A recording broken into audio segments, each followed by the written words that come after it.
Money and credit. What is money? आखिर ये money है क्या? It is anything that acts as a medium of exchange, store of value and unit of accounting to facilitate the economic activity and transaction। यानी कि money का जो main role है वो मीडियम ऑफ एक्सचेंज का है, ठीक। और ये हमारी इकोनॉमिक एक्टिविटीज़ और ट्रांसैक्शन को फैसिलिटेट करता है, यानी कि ट्रांसपोर्ट के लिए चाहे गुड्स के लिए हमें मनी की ज़रूरत होती है। एग्जाम्पल में देखो, करेंसी, पेपर नोट्स और कॉइन। इन अर्लियर टाइम, पहले के ज़माने में बार्टर सिस्टम चलता था, ये हमें पता है, जैसे कि एक्सचेंज ऑफर जैसे, यानी कि एक हाथ से लो एक हाथ से दो। अगर एक के पास देखो, एक के पास चिकन है और दूसरे के पास फ़िश है, अगर इसको चिकन खाना है तो अगर इसको चिकन खाना है और उसके पास फ़िश है तो वो एक्सचेंज कर लेगा इसको। Cattle and grains are used as money. पहले जो भी कैटल और ग्रेन्स है वो मनी के तरह यूज़ होते थे। Gold, silver, copper coins are used. पहले गोल्ड, सिल्वर के ये सब के कॉइन्स यूज्ड होते थे।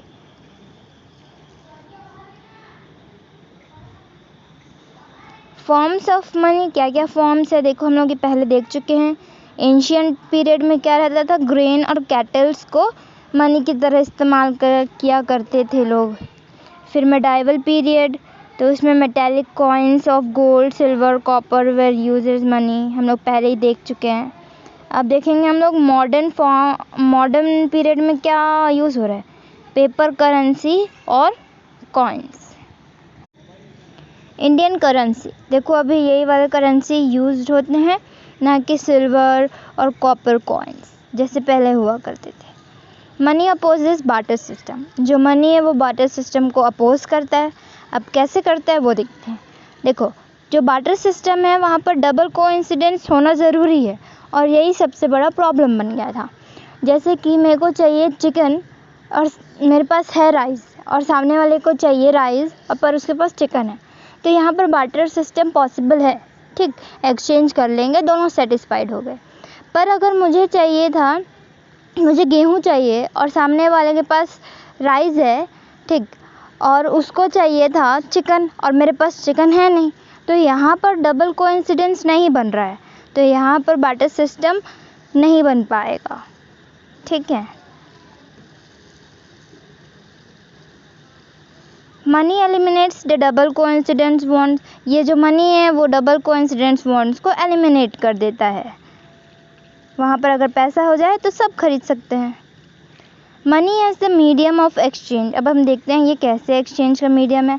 Money acts as a intermediate, मतलब कि इसका मतलब ये है कि मनी जो है वो मिडिल मैन की तरह काम आता है मीडियम ऑफ एक्सचेंज में, ठीक है। A person holding money can easily exchange it for any commodity or service that he or she might want। जिसके पास पैसा है वो कुछ भी कर सकता है, कुछ भी अगर चाहिए होगा खरीदना रहेगा तो वो खरीद लेगा, गुड्स भी चाहिए होगा तो खरीद लेगा। अब देखते हैं अब ये चेक क्या है। It is the paper instructing the bank to pay a specific amount from the person account to issued person। ये ऐसा पेपर है जो बैंक को इंस्ट्रक्ट करता है, इतना पे कर दो एक पर्सन को, ठीक। अब ये देखो, ये है चेक, देखो क्या क्या होता है। पे के पास जिसको हम लोग पे कर रहे हैं उसका नाम होना चाहिए, और रुपीज़ में हमेशा ओनली लगाना चाहिए ताकि कोई और ज़ीरोस बढ़ा ना दे, ठीक। और साइन इसमें सबसे इम्पॉर्टेंट होता है, और वो रुपीज़ के पास जितना हम लोग को पे करना है वो डालते हैं, ठीक। हम लोग को अकाउंट नंबर होना ज़रूरी रहता है। तो ये है currency. In India, the Reserve Bank of India issues currency note on behalf of central government। यानी कि इंडिया में जो रिज़र्व बैंक ऑफ इंडिया है वही सिर्फ करेंसी को इशू कर सकता है। So it is the supreme institutions of Indian financial system, इसीलिए वो सुप्रीम इंस्टीट्यूशन है। No other individual or organization is allowed to issue currency, यानी कि किसी और भी ऑर्गेनाइजेशन को परमिशन नहीं है कि वो करेंसी को इशू करे, नहीं तो सब तो घर पे बैठ के पैसे छापने लग जाएंगे, काम कोई नहीं करेगा।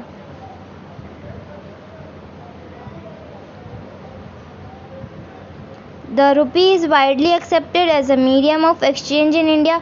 जो रुपी है उसी को हम लोग एक्सेप्ट करते हैं मीडियम ऑफ एक्सचेंज का। It can't be refuge in settling transaction in India, यानी कि उसको कोई रिफ्यूज़ नहीं कर सकता है।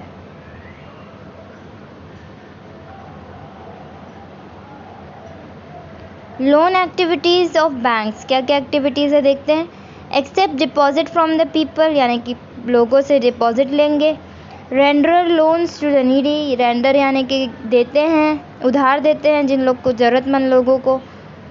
राइजेस क्रेडिट्स, यानी कि जो भी उधार है उसका रेट बढ़ा देते हैं। ट्रांसफ़र अकाउंट, यानी कि अकाउंट को ट्रांसफ़र करने का काम। तो ये चारों काम लोन जो बैंक है वो करता है।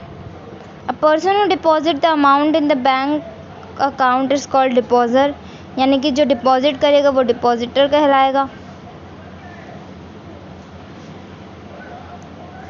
A person who borrows the money from the bank is called a borrower, यानी कि जो बोरो करेगा मनी वो सिंपली नॉर्मल सी बात है बोरोवर कहलाएगा वो। Money is offered as a loan who need money, यानी कि मनी है जो उधार के तौर पे दिया जाता है। Banks charge a higher interest rate on loans than what they offer on depositors, यानी कि उससे ज़्यादा उन लोग इंटरेस्ट चार्ज करते हैं किसी भी उधार पर। Banks in India hold about 15% of deposit as cash, जो इंडिया में बैंक है वो 15% को अपने कैश के तौर पर रखे रहते हैं। Bank store small portion of this amount for user who wish to withdraw money, इसलिए बचा के रखते हैं कि कभी ज़रूरत पड़े तो जो डिपॉजिटर है वो आके बोल दे मुझे पैसा चाहिए तो उनको वो दे सके।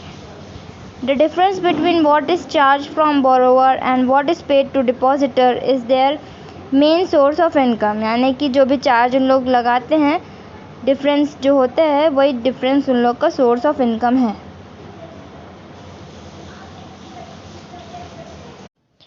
क्रेडिट, अब हम देखते हैं व्हाट इज़ क्रेडिट, आखिर एक क्रेडिट है क्या। बेसिकली क्रेडिट क्या है, उधार, हम किसी से उधार लेते हैं ना उसी को बोलते हैं क्रेडिट या फिर loan.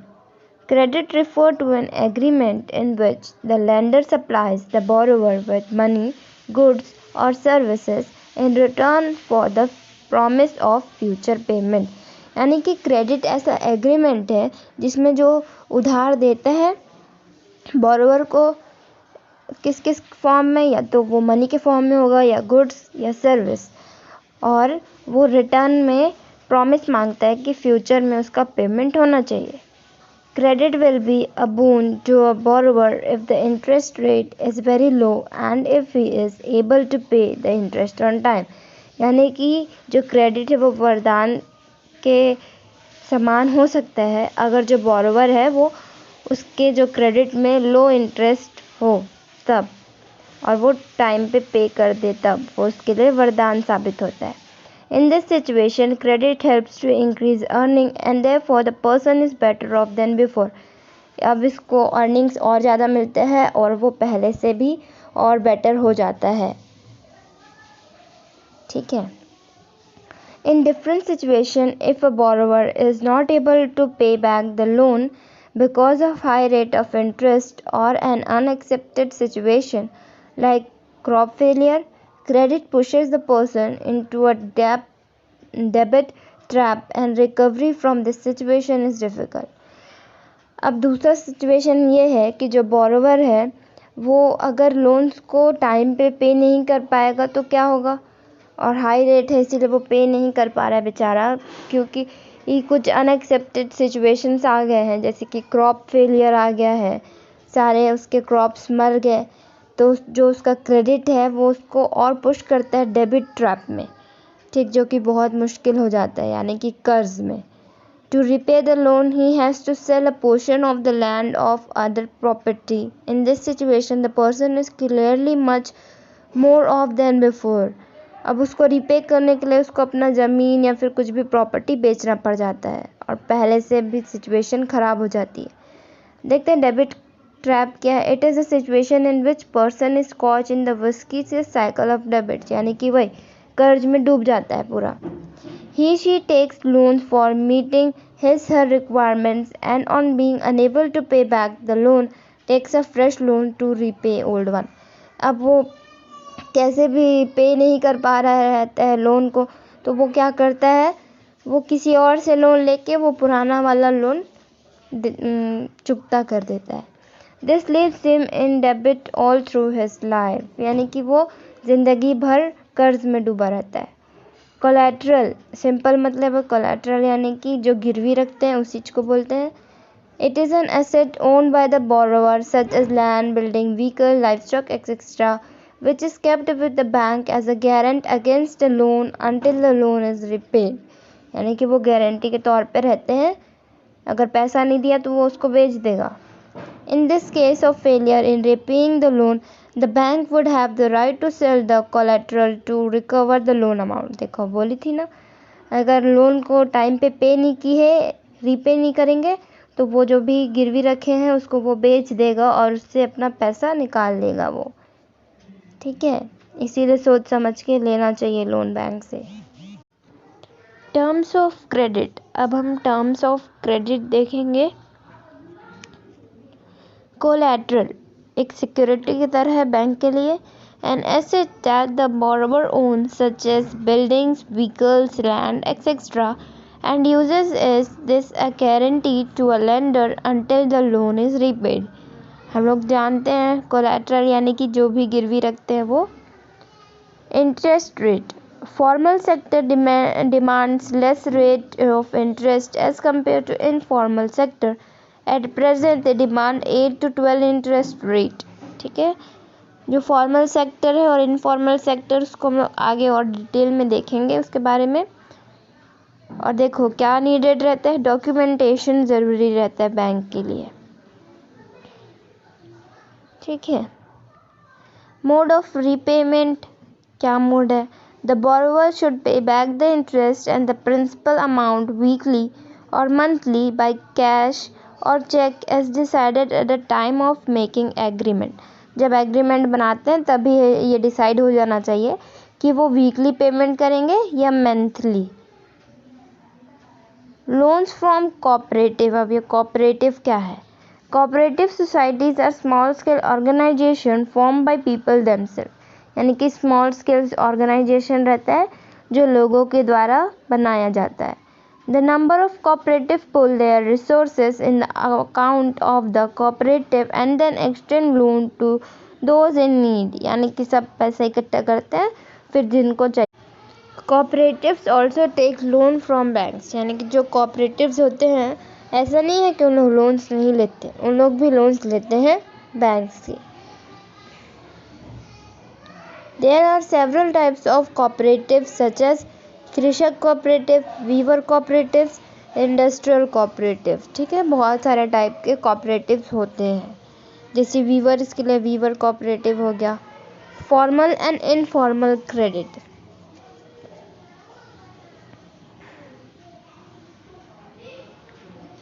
Formal loans. The loans taken from the banks और कोऑपरेटिव्स, यानी कि जो लोन्स हम लोग बैंक्स या फिर कोऑपरेटिव से लेते हैं उसको फॉर्मल लोन बोलेंगे. क्या क्या फीचर्स है इसके देखते हैं हम लोग. लो रेट ऑफ इंटरेस्ट, यानी कि यहाँ पर इंटरेस्ट कम होगा. इजी रीपेमेंट, अगर इंटरेस्ट कम है तो इजीली रीपे भी कर सकते हैं. डॉक्यूमेंटेशन इज़ रिक्वायर्ड, यानी कि डॉक्यूमेंटेशन यहाँ पर मस्ट हो जाता है एकदम. इनफॉर्मल लोन्स क्या है? The loan taken from the friends, relative, money lender, traders. ठीक है, जो भी हम लोग रिलेटिव से या फ्रेंड्स से लेते हैं उसी लोन्स को इनफॉर्मल लोन बोलेंगे. अब इसके फीचर्स क्या हैं? हाई रेट ऑफ इंटरेस्ट, यानी कि बैंक के कंपेयर यहाँ पर हाई इंटरेस्ट होता है. ठीक, जिससे कि रिपेमेंट बहुत मुश्किल हो जाता है, हाई इंटरेस्ट रहता है इसी के लिए. ठीक, जहाँ पर बैंक्स में रीपे इजीली हो जाएगा.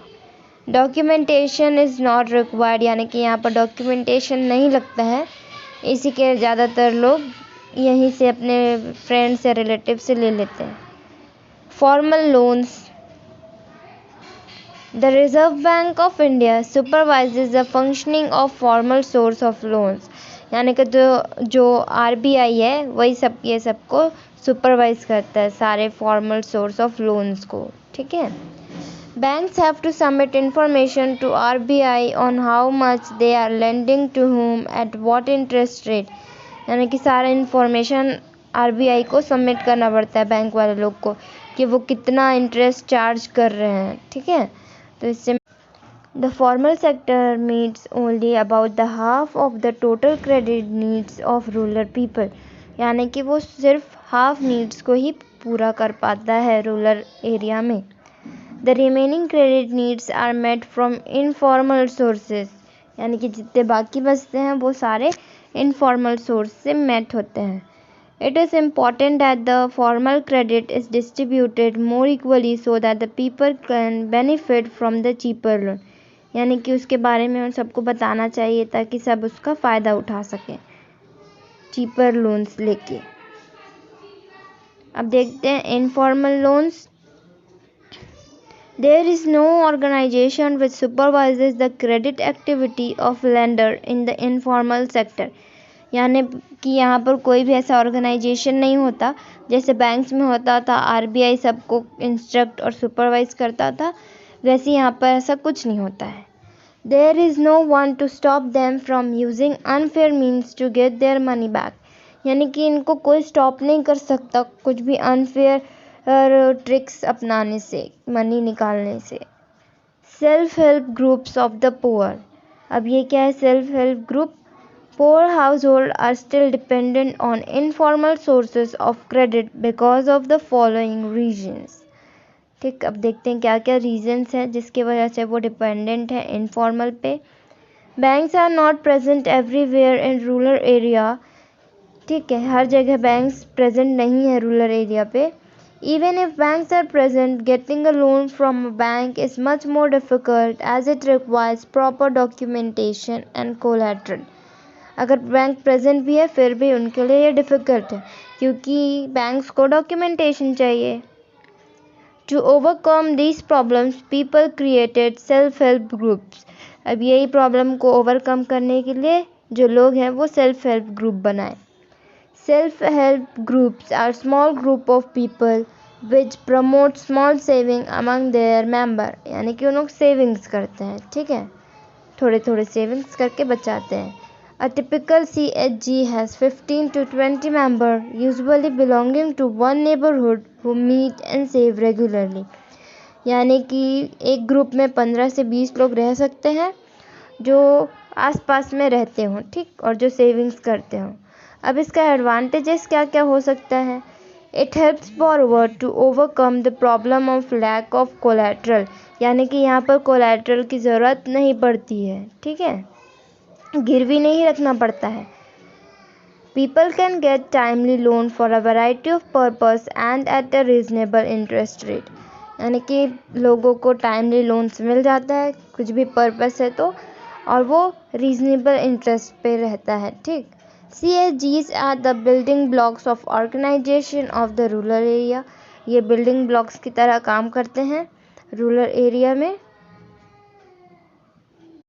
It helps women to become a financially self reliant. यानी कि जो सेल्फ हेल्प ग्रुप्स है वो वुमेन्स को सेल्फ रिलायंट बनाता है।